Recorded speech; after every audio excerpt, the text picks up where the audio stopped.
The Global Peace Leadership Conference 2024 was being held here at the Radisson Blu Hotel in Nairobi, the fifth edition. 700 delegates from around the world and 25 countries represented, majority being from the continent. But the one question that was being asked because of the prevailing political and civic activity going on the streets was, why hold a peace conference while there's a lot happening on the streets and bloodshed as well because of the Reject Finance Bill 2024 protests that were going on? Well, there was also the threat to occupy Radisson Blu because of this conversation going on. But the leadership felt they needed to have this conversation nonetheless, and as Social Newsroom and Sema Box, we decided to occupy Radisson Blu. Let's take a listen. I would say that we have worked tirelessly to see how we convince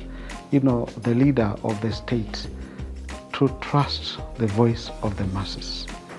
Before we came to this conference, we issued a statement and we addressed the president and we told him we are rejecting the bill, and we also told him to withdraw this bill.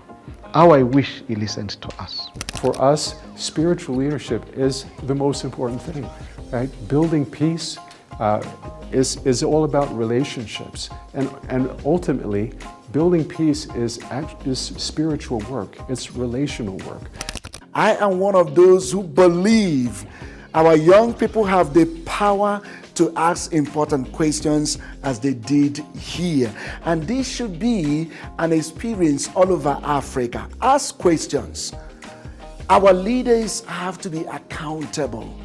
Our leaders need to understand that they are the employees, they are not the employers. One message that comes here is quite interesting, that the conference was happening and in the background there was the conflict in the streets and the contestations, including the tragic incidents that happened in Parliament and so forth. We had to redesign our conference in solidarity with Kenya and turn the opening high-level opening forum where His Excellency the President and others dignitaries were meant to address us to a prayer session for Kenya.